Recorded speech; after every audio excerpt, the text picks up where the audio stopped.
Расскажи, пожалуйста, немножко о себе, как тебя зовут, сколько тебе лет и чем ты занимаешься сейчас.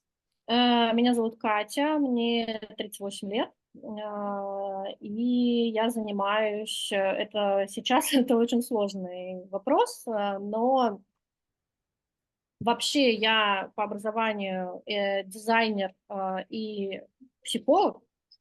Открыли свое пространство для русскоязычного комьюнити, и мы его развиваем активно, и сейчас ну, занимаемся вот в целом развитием проекта этого, проводим всякие мероприятия, разные, там, не знаю, ведем комьюнити, ну, короче, вот вся...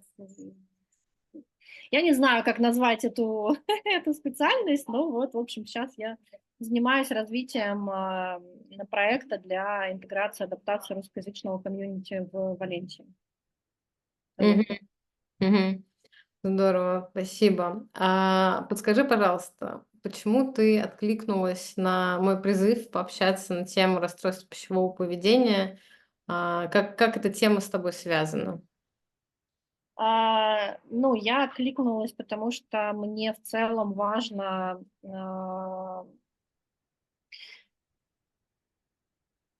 важны все проекты, которые так или иначе связаны с адекватным освещением различных психологических тем, в том, ну и в первую очередь сложных тем, да, которые там связаны с, не знаю, с ПТСР, с реабилитацией после домашнего насилия, с какими-то, ну вот, с расстройством пищевого поведения, там, со всяким бодишеймингом и так далее. Ну, потому что во-первых, у меня есть свой опыт, связанный с разными этими историями, и плюс, ну, так, у меня психологическое образование, и там вот в процессе у меня нет большой практики, но в процессе там той небольшой практики, которую я уже имею, для меня самым важным стало именно, ну, такой некий психпросвет.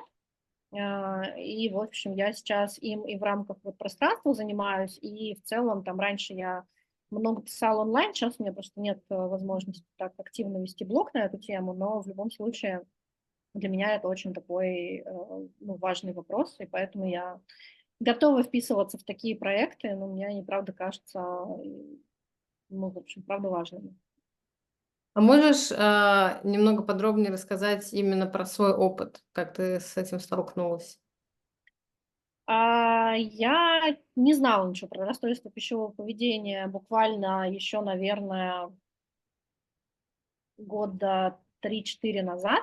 Ну, то есть я даже не знала, не понимала, ну, в общем, даже такого словосочетания, в общем-то, не знала. Я знала, что бывают процессы, есть проблемы с, ну, там, с едой, условно, да, там, что бывают проблемы с весом. Но вот что бывает такая вся вот эта вот комплексная проблема, и она психологическая, я реально не знала, не сталкивалась. Где-то так, сейчас я скажу, какой это был год. Это было после пандемии, 21 год. В сентябре я окончательно осознала, что у меня депрессивный эпизод, и все совсем плохо. Ну, я за какое-то вот там, за время иммиграции какого-то, мы эмигрировали 6 лет назад, вот, и весь этот путь, там с момента нашего переезда до вот той точки, в которой я это осознала в 21 году, за весь этот путь я поправилась, ну, я не взвешивалась там сильно много часто, и не то чтобы сильно тогда следила за своей там фигурой, телом и так далее, но, в общем, я поправилась килограмм на 20, а, и когда я себя обнаружила в точке, что, скорее всего, это депрессия, естественно, там была и дисморфофобия, естественно, я себе не нравилась, естественно, в общем, у меня, ну, были проблемы с едой, и с диетами и так далее. Ну, то есть, как бы у меня был такой сложный момент. Я бы не сказала, что у меня сейчас очень прямо я там освободилась от этих всех проблем, но тогда был прям момент, что я не хотела худеть. Ну, то есть у меня было прямо жесткое отвращение от всей истории там со спортом, с диетами и так далее. но при этом мне не нравилось, ну, не нравился мой вес, там, фигура. А, И я тогда, не помню как, но я, в общем, подписалась на одного психолога, она очень много говорила как раз про расстройство пищевого поведения. Я вот из ее блога прямо заинтересовалась этой темой. Я тогда еще не училась на психолога, но, в общем, стала читать ее, подписалась еще на каких-то доказательных тогда диетологов, в общем, стала погружаться в тему расстройства пищевого поведения, что это может быть. И она запускала такие группы ну, для женщин с расстройством пищевого поведения психологические онлайн. Я в нее вписалась. Я вот только увидела, что она делает очередной набор, это был как раз там сентябрь, я в нее вписалась. И, ну, первое там, что было, первое задание, условно, которое это было, это пройти все опросники на депрессию, тревожность и так далее. И если эти опросники показывают, что, ну, короче, что-то есть, то пойти к психиатру и взять консультацию. Ну, потому что если есть депрессия, то бесполезно заниматься какими бы то ни было другими психологическими проблемами. Вот. Я пошла к психиатру, то есть для меня это был такой прямо толчок. Я и до этого делала эти опросники, они тоже показывали, ну, что проблема есть. Но, в общем, тогда я прям получила четкий толчок, плюс ее рекомендации психиатров нормальных. Я пошла, ну, мне поставили диагноз, у меня был депрессивный эпизод, но у меня ну, не депрессия, мне поставили диагноз циклотемия, и я была как раз вот в депрессивной фазе долгое время уже. Вот. А так как циклотемия – это история очень вяло проявляющаяся, то, в общем, люди с ней чаще всего они вообще, ну, в смысле, не осознают, что у них есть какие-то проблемы, они думают, что, ну, просто у них такой характер такой. Вот. Ну и вот мне тогда, я как бы стала тоже узнавать вообще про вот эту всю штуку. Ну, а естественно, если есть какое-то психологическое, психическое отклонение, ну, какая-то особенность, скажем так, то на него наслаивается все дальше. И РПП, и какие-то там тревожность. Ну, там же может быть и СДВ. В общем, вся вот эта вот история прекрасная. Я в себе весь этот букет открыла. И в группе дальше, ну, то есть я начала пить препарат, который мне прописали, и постепенно выходить как раз из этого депрессивного эпизода. Достаточно быстро удалось все это стабилизировать, ну, потому что у меня не депрессия была как таковая, то есть мне даже антидепрессанты не нужно было пить. Я просто стабилизировала свое состояние, и вот уже из этого более стабильного состояния стала работать с пищевым поведением по ее программе. Ну, она доказательный психотерапевт, работает в КПТ, и, в общем, я стала там делать все, ну, и это прямо работало. То есть это очень классно работало. Мне удалось стабилизировать ну, свое отношение с едой, нормально кушать. У меня стабилизировался вес. Он даже немножко стал, ну, то есть я немножко стала худеть, ну, потому что перестала там переедать и вот это вот все. И все было отлично до февраля 22 года. В феврале 22 года все пошло обратно. Ну, как бы мне очень помогло, что я пила и продолжаю пить лекарства, потому что меня это сильно хотя бы не несло в обратную депрессию. Но все равно там, ну, естественно, начались все проблемы. Сначала я не ела, там сильно похудела, но как бы понятно, что это все потом перекинулось в обратную фазу. Сейчас я обратно набрала. И я понимаю, ну, сейчас я понимаю, что я в той вот точке, когда нужно снова как бы всем этим заниматься, потому что опять вернулось и там недовольство телом, и я не понимаю опять там, как я хочу худеть, не хочу. Ну, в общем, короче, вот эта вся история, которая была, она вернулась. А еще оно осложняется сейчас тем, что так как мы развиваем новый проект, У нас крайне мало времени, ну, то есть мы делаем это вдвоем, есть еще несколько ребят, которые волонтерят, но, естественно, самая большая нагрузка на нас. Мы бесконечно просто в этих мероприятиях, проектах, работе, не знаю, там, здесь и это. Иногда бывают там дни, когда, ну, например, там мы едим 1 раз в день, что, естественно, вообще никак не способствует. Оно и похудению-то не способствует, оно ничего не способствует. Просто, ну, как бы все это, вот вся эта система поломана, и пока не получается вернуться. Ну, как бы есть инструменты, но это как, знаешь, как типа ты же психолог, ты же знаешь, как с этим делать, но это так не работает. То есть понятно, что нужна какая-то помощь извне, чтобы, ну, там, обратно все налаживать. Вот. А так, если начинать с самого-самого начала, если говорить там, да, как я вообще, ну, с чего все началось, то да, у меня тоже это началось с подросткового где-то еще возраста. Ну, как бы я в детстве, ну, как я сейчас понимаю, да, что я была нормальным ребенком, обычным, среднестатистическим, но в семье у нас там, ну, не было принято особо как-то там говорить какие-то комплименты или еще что-то, потому что боялись все разбаловать или там еще какую-то историю вот, причинить какое-то слишком добро. Вот, мне поэтому там особо никогда не говорили, что я красивая, там могли сказать, что, ну, типа, ну, ты не красавица, но симпатичная из разряда, что-то такое. Вот. А, Так, сейчас, секундочку.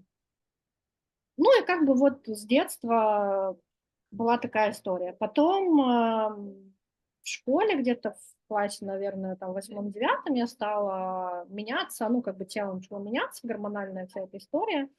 И я немножко поправилась, ну, у меня начала оформляться фигура. Я в целом не, ну, как бы по своей там, по какому-то складу, я не дрыщ, я никогда не была там мега худая, я не могу быть худая, потому что, ну это просто не мой склад. Не андрогинная, не, ну, нет, не было, да. А тогда была модна вот эта вся героиновая шейка и вот эта вся история Кейт Мосс, тощие там девочки, группы ВКонтакте, там типа 40 килограмм или там что-то вот это было, короче, ужасный. И я начала набирать, меня начали булить в классе, то меня цивили, то еще что-то, в общем, всяко меня. Мне еще очень помогала моя фамилия, у меня, ну, моя обычная семейная фамилия, скажем так, которая от папы, Подхлебная. Вот. И все производные, значит, от этой фамилии, там и булка, и вот это вот все, и как бы все связано было с моей фигурой, и, в общем, все это прекрасно не доставляло мне, конечно, никаких, ничего, кроме комплексов.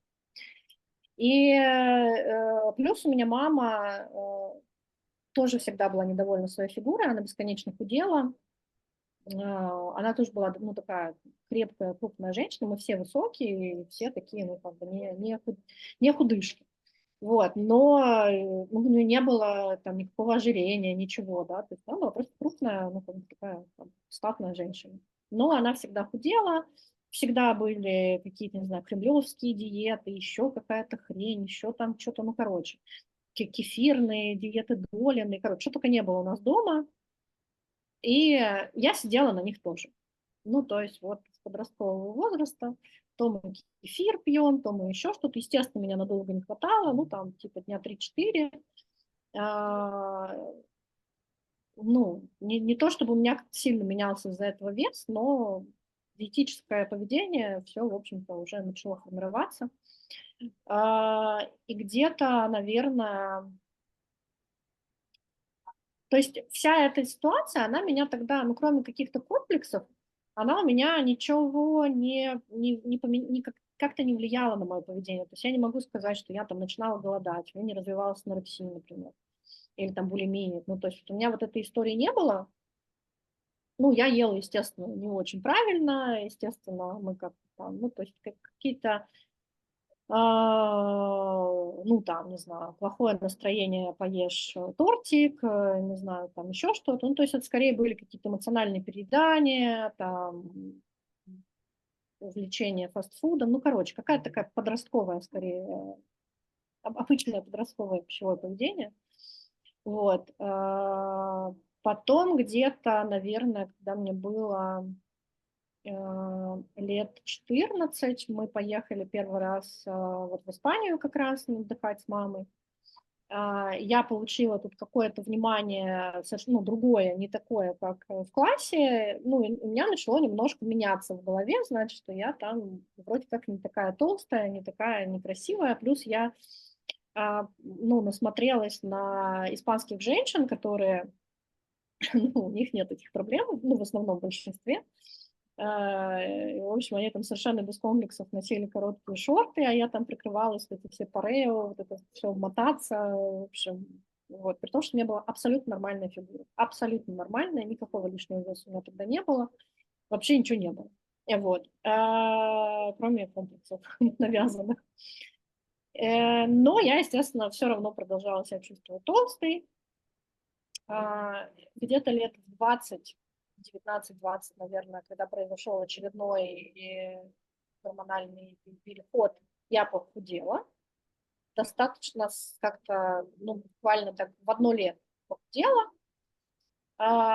И вроде бы как бы, ну, типа, вот и хорошо. Ну, то есть достаточно стабильно похудела, не то чтобы мой вес, ну, как бы не то, чтобы я для этого там сильно что-то делала. Вес как-то стабилизировался, и вроде как все было окей. До того, как я вышла замуж, и мой бывший супруг был, ну, то есть у меня опыт был прям конкретно абьюза, всех вариантов, вот, включая физического, но это уже было в конце. Но, ну, короче, мы достаточно долго жили, я забеременела, во время беременности я сильно поправилась, что естественно. Но после беременности я очень быстро, очень сильно похудела, то есть я, ну, там, за беременность набрала, например, килограмм 20, а похудела еще больше буквально за полгода. Ну, то есть произошло просто, ну, вот, я не знаю, не то, чтобы я не ела как бы специально, ну, то есть как-то вот так произошло. Но все равно этого было мало. Ну, то есть было мало, у меня был какой-то, не знаю, слишком большой живот, потом что-то еще у меня там было слишком, грудь не такая, ну, в общем. И это все, естественно, поддерживалось супругом. А, Ну, и я все больше и больше загонялась. Потом начала, потом у меня сильно заболела мама, и я начала поправляться на этой почве, то, что вообще непонятно, как есть. Ну, и поправлялась до того, что, ну, в общем, мама у меня умерла, ну, она болела онкологией, мама умерла, и я начала худеть. Ну, то есть вот тогда начался такой первый опыт прямо серьезного похудения. Так, подожди, когда это было? Нет, вру. Первый опыт был немножко до этого. Я тогда вписалась в... Да, мама еще была жива. Я вписалась, я работала в работе, там тоже была, короче, нервная обстановка. И я вписалась в фитнес-марафон, тогда были очень модны, тогда перестало быть модно быть тощей, тогда было модно быть вот этой вот фитоняшей, какие там был фитнес-модель. Питоняшки. Да-да-да. Да, вот эта хрень, когда ты типа подкачанный, но да, вот. То есть мало быть худой, надо быть еще накачанной. Вот, и я, в общем, вписалась в такую историю. Это было где-то полгода, нет, не полгода, это, короче, ну, основная часть была, по-моему, 30 дней, прямо очень активного похудения плюс спорта. Ну, то есть там была очень жесткая история, прямо там тренировки каждый день, бег натощак, очень жесткое питание из разряда там овсянка на воде, ничего не есть, молочку нельзя, то нельзя, ничего нельзя, короче, очень жестко. Где-то на третьей неделе у меня пропали месячные, что естественно. Мне разрешили там с барского плеча нутрициолог в проекте, которая вот всем херачила эти одинаковые меню. Она, знаешь, мне подняла там какой-то уровень типа жиров, чего-то там, в общем, месячные вернулись. но все равно не то, чтобы, конечно, это была нормальная история, но я втянулась, у меня началась орторексия. Вот. И я начала вот эти вот судочки, у меня было бесконечно. Я в какой-то момент поймалась на мысли, что мне казалось, что я, наверное, 80% времени думаю про еду. Ну, в смысле, я прям думаю, что можно, что нельзя, а что я вот, куда я приду, а что я там буду есть. А там вот я завтра проснусь, что я буду готовить. Ну, то есть это был просто какой-то бесконечный, и калории, естественно, надо было считать, и там выбирать жирность, все вот это высчитывать, какие-то все там новые меню придумывать. И так длилось, ну вот как раз до того, как мама заболела, я прямо хреначила. То есть это было, наверное, полгода. Я сильно похудела, да, и подкачалась, и вообще... Но я не была довольна собой, естественно. Всегда было мало, недостаточно, живот еще не такой, как я хочу. Но при том, что я была нереально, ну, как бы не, не в своем весе. Ну, то есть я не могла быть так, как бы выглядеть. Ну, в смысле, это не мой совершенно точно вес, вид и так далее. То есть для того, чтобы мне так выглядеть, мне нужно вот реально убиваться. Я много ходила в зал, ну, то есть прям вот занималась собой, что называется. Потом мама заболела, через какое-то время, ну, естественно, все откатилось, и плюс 5 килограмм сверху, естественно. И в какой-то момент, да, вот мама умерла, я опять нашла себя, значит, в состоянии, что я толстая, некрасивая и так далее. Начала опять заниматься спортом, опять куда-то вписалась, уже не так жестко, но все равно. Начала худеть, начала, там начались модные всякие смузи, детоксы, вот эта вся история, значит, туда я попала. Но там хотя бы, там не было такого прямо жесткого, там хотя бы была история про попробовать разный спорт, разные виды активности, какие-то танцы, там туда-сюда. Я вот тогда поняла, что мне нравится, чем мне нравится заниматься, независимо от там, похудения, скажем так, какие-то виды спорта, которые мне правда нравятся. Не то, чтобы я там стала ими заниматься, но в смысле хотя бы я попробовала разные штуки и поняла, что есть что-то, что мне нравится, не для того, чтобы худеть. Вот.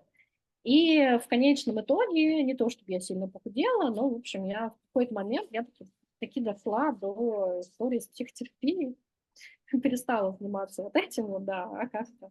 Вот, у меня такой нестандартный опыт, я не сразу пришла в психотерапию, я сначала писала на психологический тренинг, это такой, ну, прямо классический тренинг личностного роста, но в моем случае он, короче, мне повезло. И вот в процессе него я опять похудела. Я не то чтобы прямо, опять же, я думаю, что если так посмотреть назад, скорее я отвлеклась. Ну вот как ты говоришь, что ты типа переключилась на рисование, я тоже переключилась. То есть я переключилась на какие-то другие интересы, увлечения, там, сям, у меня там, ну, там вот была история, что нужно было поставить какие-то цели. У меня была цель из разряда худеть, но я не то, чтобы прямо сильно активно этим занималась. Я налаживала плюс-минус питание, то есть по чуть-чуть, что-то там, плюс была очень активная жизнь. Ну, то есть образ жизни очень сильно поменялся, и я похудела. И вот опять все было хорошо, вроде как, до того момента, когда мы эмигрировали. Вот.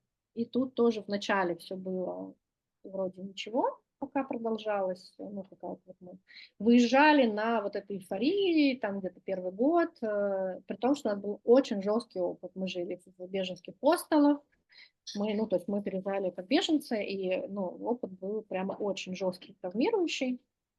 Но первое, поначалу мы, ну, как бы были вот в этой всей истории эйфории, ощущение безопасности, ощущение, там, что вот наконец-то мы там типа можем не скрываться и так далее, и все хорошо, и там ребенка, короче, не заберут. Ну, в общем, вся вот эта была история. Первый год. В этот же год у меня еще умер папа, я не смогла к нему, ну, не смогла поехать, ничего такого. Ну, в общем, то есть ты понимаешь, что, ну, как бы ситуация была пиздец вообще в жизни, но мы как-то выезжали вот на каких-то там других эмоциях и состояниях, но потом, естественно, все догнало. Вот. И где-то через года полтора, наверное, после переезда началось, ну, все, короче, все. опять поменялся образ жизни в сторону какого-то очень спокойного. Мы переехали наконец-то в свое, ну, начали снимать свое жилье отдельное, успокоились, и началось. Естественно, все это, как бы психика начала все это возвращать. Ну, я начала поправляться. Мы, в общем-то, у нас такой примерно обоюдный процесс. И вот так вот постепенно до того момента, когда я поняла, что плюс была пандемия, это примерно там все совпало. У нас была очень жесткая пандемия, в Испании нельзя было вообще никуда выходить, никаких гулянок, ну вообще, короче, нельзя было ничего делать.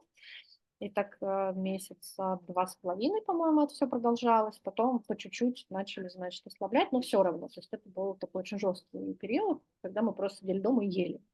И пили. Ели и пили просто. Вообще. И вот после этого, где-то, вот я говорю, в 2021 году я поймала себя на том, что вообще что-то со мной не то происходит. Плюс мы жили в маленьком городе, где ничего не происходило, и мне там было плохо, ну, то есть я там прям начала, ну, короче, ну, то есть там очень большая часть моей депрессии, она была обусловлена тем, что мы жили в городе, где ничего не происходит, где нет никакого движа, где просто мы сидим там дома. Да, есть море очень прекрасное, но, блин, вообще ничего не происходит, это прям мне ну, вообще так нельзя. И вот я начала выбираться, то есть мы параллельно мы переехали в Валенсию, ну, нормальный такой город, большой, и переехали в нормальную квартиру, в движ какой-то вернулись, плюс я начала заниматься вот этой всей историей, ну и вот, да, 21 год, все как бы вроде было хорошо, но потом все опять вернулось. Долго, недолго, да. Недолго все было хорошо, где-то на полгода. Вот, да. Мгм. А можешь рассказать, что ты думаешь на тему в целом факторов, которые чаще всего приводят к расстройствам пищевого поведения? И в твоем случае, что оказало большее влияние? Это вот история худеющей мамы, да, на диетах, это буллинг в школе, это вот социальное давление, да, вот эта вот история с Кейт Мосс и вот эти сообщества ВКонтакте. Или тяжело что-то выделить, и это реально такая вот многофакторная история? Слушай, мне кажется, что это правда многофакторная история, потому что, ну вот как я понимаю, как я сейчас понимаю, и там, после того, как я много читала, интересовалась всей этой историей, а, ну, если как бы, например, убрать из уравнения там, а, ну вот я думаю сейчас, возможно, если убрать из уравнения социальное давление и буллинг в школе, ну, то есть взять это вот как некий социум, возможно, был бы шанс. А, Но все равно факторы риска были, ну, большие, потому что вот у меня, естественно, ну, то есть, как я сейчас понимаю, это всю жизнь циклотемия, а это фактор риска. Плюс у меня, ну, как бы семья тоже была непростая. У меня папа алкоголик, и я еще вот это то, что называется ВДА, взрослые дети алкоголиков, ну, то есть тоже фактор риска. Плюс, ну, и я видела, да, там в детстве и насилие физическое, и по отношению к себе, и по отношению к маме. В общем, ну, короче, непростая была ситуация. И вот это вот мамино недовольство постоянно собой. Но я говорю, возможно, был бы шанс, если убрать вот социальную историю. Если бы, например, все это, возможно, происходило там в той же Испании, ну, может быть, удалось бы как-то легче это все пройти и как-то, ну, так сильно не увлечься самокопанием, вот этим вот самоуничтожением, скажем так. Мгм. Вот. Мгм. А как ты думаешь, почему именно в России девушки, вот последние, по крайней мере, мне кажется, пара поколений точно, настолько зацикливаются на своей внешности, почему настолько жесткие требования, да, к женщинам. Потому что, поделюсь своим опытом, я когда приехала в Израиль, я, конечно, ну, просто очень удивилась, насколько девушки, женщины свободные, насколько они носят, что хотят, комплексов просто ноль, едят, загорают на пляже, гуляют с детьми, ну, то есть абсолютно чувствуют себя не так, как фитоняшки, сгоняющие себя, да, и надрывающие себе все, что только можно в залах в России, да, откуда я приехала. Я думаю, что это из-за такой очень жесткой патриархальной модели общества, которая в России все еще есть, и сейчас, к сожалению, очень сильно все эти традиционные ценности, правильная семья и так далее, это очень сильно влияет на, ну, вообще самоощущение женщины, да, женщина становится скорее каким-то атрибутом мужчины, каким-то важным, типа, ну вот как, например, было в моей семье с моим мужем, да, то есть это была прям классическая такая патриархальная история, где он, значит, великий и прекрасный, при том, что он может, ну как в моем случае, например, не зарабатывать денег, но он все равно великий и прекрасный при всем при этом. А я его как бы, спутница в жизни, и там муза-вдохновительница, кухарка, там, не знаю, любовница, в общем, вот это мать его ребенка. И я должна быть соответствующей его статусу. Ну, то есть я должна быть при этом красивая, я должна быть красиво одета, пусть мне будет там трижды, четырежды неудобно, но я должна выглядеть там как надо. Э, И вот этих вот всяких долженствований, которые навешиваются, ну, то есть ну, мой пример, он такой скорее прямо, ну, типа, самый обычный пример, как строятся отношения в России и сейчас тоже. Вот. Ну, и чтобы женщине, получается, хоть как-то иметь возможность, не знаю, быть увиденными и как-то там конкурировать где-то на работе и так далее, ну, им невозможно при этом, ну, то есть к женщине, раз к ней общество предъявляет какие-то требования в плане внешнего вида, она не может их игнорировать, если она хочет чего-то добиться. И там появляются каблуки, какие-то непонятные вот эти все там фитнес-история, макияж. Но вот я до сих пор, например, смотрю на фотографии там своих подруг, которые там остались в Москве, и мне иногда кажется, что, ну, в смысле, они всегда идут на какую-то вечеринку. Ну, то есть здесь так не выглядят люди. И здесь люди так выглядят, когда они на свадьбу идут в церковь. Вот тогда да, они прям очень красиво одеваются, одевают каблуки, там полный макияж и вот это вот все. Ну, там женщины выглядят так каждый день, они на работу так ходят. И, ну, нет какого-то, ну, варианта, чтобы делать как-то по-другому. Ну, плюс в России с феминизмом все плохо, и тем более сейчас, это сейчас еще там вся эта экстремистская риторика, типа феминитивы, это вообще, там, не знаю, ну, как-то там растлевают, в общем, и, ну, при том, что, например, да, я думаю, что на иврите тоже же, наверное, да, феминитивы это как часть языка. Да, да, мужской, женский род, все слова И без все проблем. профессии, да.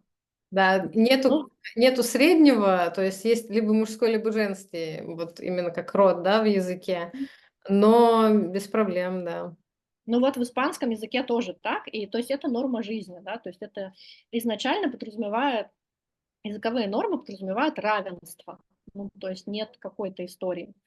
Вот. Также, ну, в России, естественно, ну, даже язык как бы показывает патриархальность общества. Плюс, ну, я думаю, правда сложилась какая-то такая тенденция в плане вот это на 10 девчонок по статистике, сколько там ребят, нехватка мужчин и постоянная конкуренция за мужчин, типа хоть какой-то там хиленький, короче, какой-то, но мой, вот эта вся история. не бьет и уже хорошо. Ну, то есть, как бы мужчина, ну, типа, ну, как редкий атрибут, ну, поэтому как бы он должен быть, и женщины, ну, получается, друг с другом конкурируют, поэтому очень сильная женская мизогиния, да, вот это вот, там, особенно в комментариях обычно, ну, прямо женщины очень активно хейтят женщин, потому что, ну, как бы им сложно вообще понять, что, в общем-то, они, ну, не надо за алкаша конкурировать, это не та конкуренция. Вот. Подскажи, пожалуйста, если немножко вернуться к подростковому возрасту, я знаю, что в целом и подростки, и люди постарше, кто сталкивается с РПП, не делятся с родными, не делятся с близкими своей ситуацией, своей проблемой. Как ты думаешь, почему? Или, может быть, ты знаешь примеры, когда приходили к родителям за помощью, возможно? Но в самом ближайшем точно не было у меня в окружении подруг, которые бы вот прям страдали от какого-то расстройства пищевого поведения серьезного, ну, в смысле, вот прям анорексия или булимия. В подростковом возрасте у них, ну, то есть я дружила с девочками из благополучных очень семей. И я наоборот на них смотрела, и мне казалось, что это прям вот что-то прям такое мифическое, невозможное. То есть мне было стыдно там признаваться, да, что вот какая ситуация у меня. Но это как классическая тоже история с детьми алкоголиков. Вот. Ну, я думаю, что сложно довериться, потому что непонятно, какую реакцию ты получишь. Это очень уязвимая же ситуация. Вот. Ты вообще в целом очень уязвимо себя чувствуешь. И тебе кажется, это даже сейчас, на самом деле, даже не в подростковом возрасте, это сложно признаться, что у тебя расстройство пищевого поведения, что ты себе не нравишься, и там, перестать втягивать живот, и как-то вообще сказать, ну, как ты на самом деле себя чувствуешь. Я вот, например, даже ну, сейчас провожу такие встречи для женщин вот в рамках нашего пространства, нашего комьюнити. Ну, это как бы тоже психпросвет скорее, то есть это не терапевтические такие прям встречи, но на разные темы. Вот мне пришлось повторять тему про тело 2 раза, потому что был, во-первых, огромный запрос, а во-вторых, ну, я поняла, что, блин, ну, это прям невозможно. То есть вот ты слушаешь эти истории, и это прям, ну, ужасно. И то есть и людям даже сложно, ну, то есть я там создаю максимально безопасное пространство, максимально как бы там, ну, видно, что это там не будет осуждения, не будет хейта. И даже на таких встречах люди не сразу открываются. То есть им нужно какое-то время, немножко посмотреть, что да, ага, кто-то открылся, ничего страшного не произошло, никто никого не шеймит, и вот только после этого они начинают рассказывать, ну, делиться, и видно, насколько людям сложно, больно, и вообще многие там были такие случаи, когда девочки, ну, первый раз вообще в жизни это рассказывают. Вот. Я думаю, что, ну, подростковый возраст сам по себе очень уязвимый. А если еще ты находишься вот в такой вот ситуации, что, ну, что у тебя расстройство, что ты себе не нравишься, и ты там, например, не знаю, голодаешь или наоборот, как бы, да, там, булимия, ты избавляешься от еды, мне кажется, что это прям, ну, очень, очень стыдно. Как ты думаешь, по каким симптомам можно все-таки заметить, что у твоего ребенка какие-то не те отношения с едой, чтобы на ранней стадии это постараться скорректировать и помочь ему? Ну, тут хочется, конечно, сказать, что желательно, ну, как-то так наладить контакт, чтобы, ну, в целом был такой достаточно доверительный контакт, чтобы ребенок, если что, там сказал. Ну, то есть это в целом-то тоже не то, чтобы это несложно, но это возможно сделать. Вот. Ну и если он есть, во-первых, больше шансов, да, как-то там увидеть, если что-то меняется. Вот. Ну, варианты какие? Есть вариант, что, например, ребенок прячет еду. А, Например, не хочет смотреть в зеркало и прям избегает, не любит фотографироваться. А, Как-то, ну, ест, когда ему скучно, например. Ну, то есть вот прям, например, ну, прям видно, что там, не знаю.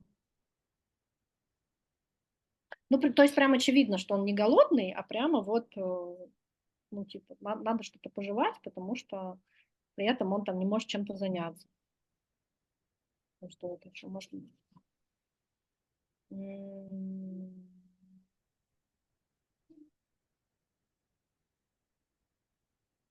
Ну, совершенно точно, если начинается прям, не знаю, там ребенок замыкается, закрывается в комнате очень часто, как-то резко меняются отношения, резко меняются интересы, или он там перестает, например, общаться с друзьями, ну, то это может быть или, опять же, расстройство пищевого поведения, или какое-то другое расстройство, или буллинг, вот, что, естественно, провоцирует там все остальное. Вот. Или там не хочет рассказывать про школу, например, не хочет ничего говорить там про друзей. Смотри, еще хотела спросить, как по твоей практике лучше выходить из проблем с расстройством пищевого поведения через групповую терапию, через индивидуальную терапию, через какие-то группы поддержки или самостоятельно пытаться найти какую-то информацию и выбираться? Ну, если в идеальном варианте, то, конечно, не самостоятельно точно, потому что самостоятельно будет долго, дорого, и в итоге, скорее всего, кончится все равно тем, что нужна будет чья-то помощь или индивидуальная, или групповой. На мой взгляд, группы очень хорошо работают. Вот группы именно такие КПТшные, поведенческие, где люди со схожими проблемами. Ну, то есть ты видишь не только себя и терапевта, который, ну, как бы, там, даже если он прошел, например, тот же путь, а, но все равно ты как бы можешь чувствовать себя, например, немножко одиноко и думать, что, например, только ты там так вот страдаешь, а у всех остальных все хорошо на самом деле. Вот, может такая сложиться, такое ощущение. В группе ты понимаешь, что ты точно не один, ты видишь и слышишь совершенно разные истории, но при этом они все объединяются тем, что ну, люди так или иначе сталкиваются с проблемами с едой, фигурой там, и вот этим вот всем. И ты видишь, что есть надежда. Ну, то есть вот, ну, как бы вы вместе проходите этот путь, ты видишь не только свой прогресс, но и там, других людей. И, ну, вот мне кажется, короче, что и по моему опыту вот прям групповая терапия работает прям отлично. И именно не просто терапия, ну, вот такие не классические терапевтические группы, где, ну, блин, они тоже, естественно, имеют место быть, естественно, там они по-своему. Но вот, на мой взгляд, если говорить про РПП, лучше всего работают какие-то поведенческие истории, где тебе еще дают какие-то упражнения делать, где тебе там дают прям конкретно схему налаживания питания и объясняют, чем это лучше, чем там меню, не знаю, от нутрициолога условно. Вот. Мне Мгм. кажется, такая штука лучше всего работает. Мгм. А можешь сказать несколько слов для того человека, который сейчас находится в эпицентре проблемы? Он уже осознает, что это проблема, думает как раз, что он один такой дефектный, что это только с ним такое приключилось. Что делать? Ну, для начала я бы такого человека совершенно точно бы поддержала и сказала, что ты точно не один, и выход есть. И то, что сейчас происходит, это не навсегда. С этим, правда, можно что-то сделать, можно, ну, можно с этим справиться. А, Я бы не стала говорить человеку, что ты там молодец, ты сможешь, ты там добьешься обязательно, и ты там похудеешь, вот это вот все, это точно нет. Я за то, чтобы относиться к себе с самосостраданием, с пониманием, что, ну, блин, ну, как бы, знаешь, условно, это жопа. Ну, в смысле, это проблема. Это проблема, это ужасно, это отбирает очень много энергии, лишает какого-то желания вообще, не знаю, жить полной жизнью. Вот. А, И поэтому, конечно, очень хочется поддержать, очень хочется как-то, не знаю, мысленно обнять, что ли, сказать, что совершенно точно есть выход, совершенно точно с этим можно справиться, и, ну, и предложить помощь, предложить какие-то варианты там, тех же групп, каких-то психологов нормальных, там, психологов здорового человека, который занимается этими вопросами, психиатров, потому что очень часто же это может быть, правда, история, которая просто психологией не лечится. То есть Мгм. бывают, да, бывают такие ситуации, когда это нужно и медикаментозно лечить. Вот. Поэтому, ну, наверное, как-то так. Мгм. И я хотела бы закончить нашу беседу таким вопросом. Как в наше время, в котором все равно огромное количество информации, да, льется в нас из соцсетей, много такой вот все равно пропаганды и худобы, и вот этого тела, да, там стройного, подкачанного.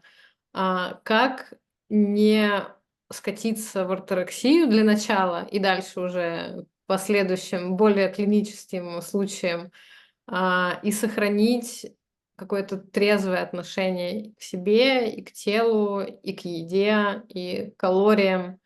Что делать? Дай совет.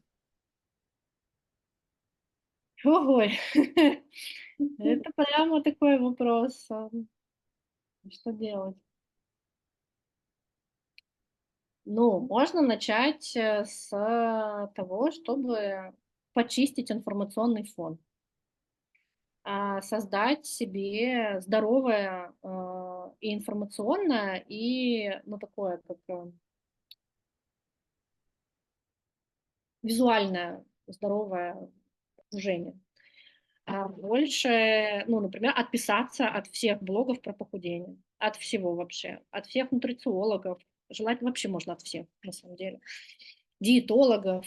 Для начала можно вот реально от всех, даже если они какие-то там доказательные, но это реально может триггерить. Вот, поэтому лучше бы вообще сначала отписаться от всего этого, точно от всех этих фитоняш, от людей из разряда, пусть это будет даже не человек, который прямо, ну, прямо занимается пропагандой какой-то там, не знаю, спорта и так далее, а может быть, знаешь, из разряда каких-то звезд типа там Виктории Бони, которая бесконечно худеет, бесконечно сейчас же еще вот этот страшный тренд на какие-то таблетки, не таблетки, какие-то уколы для диабетиков, которые колят, чтобы похудеть. Ну, это какой-то вообще ужасный ужас. Вот. Вот это все, в общем, нужно убрать, подписаться на бодипозитивных людей или хотя бы боди-нейтральных людей, то есть, да, та же самая Маша Давай. Таких блогов, правда, очень много. Обычных женщин с обычной фигурой, ну, то есть какие-то фигуры людей плюс сайз тоже может сначала немножко, ну, вызывать какое-то сопротивление, но вот если подписаться на нормальных людей, обычных, с обычными фигурами, смотреть на них больше. Больше ходить на пляж, в баню, не знаю. Ну, спортзал в России точно не поможет, потому что туда определенного, определенного склада люди ходят. Но в какие-то вот такие вот, блин, ну на тот же нудистский пляж попробовать пойти и посмотреть, что, в общем-то, люди там, ну, обычные, ну, в смысле, нет такого, что туда приходят прямо вот фитоняши. Ну, то есть вот начать с этого, плюс подключить,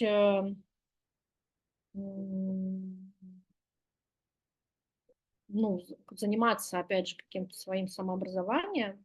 Ну, то есть, если у человека есть критическое мышление, если он как-то вот в этом вот развивается, ну, там, читает разную информацию, в целом, ну, не очень сложно в таком случае понимать, где там какая-то хрень и непонятная вообще вот там какая-нибудь бытовая психология или еще какая-то непонятная история, а где какие-то, правда, доказательные истории, вот, и тогда, ну, просто подписываться на нормальных там доказательных психологов, которые об этом пишут.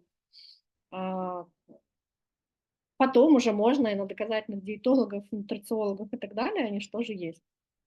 Вот. И, ну, не знаю, психотерапия, опять же, в помощь. Сверяться просто с тем, что, ну, как бы, со своей реальностью, что, ну, как бы, там, нормально ли там, не знаю, там, например, да, там, начинаешь что-то ходить в магазин и что-то там считать, рассматривать, а творог надо взять там обезжиренный, а это, ага, первые звоночки пошли, ну, принести это психотерапевту, опять же, поговорить, и тогда можно на каких-то вот этих первых моментах уже что-то ловить. Мгм. Спасибо тебе большое. Сейчас давай я остановлю запись.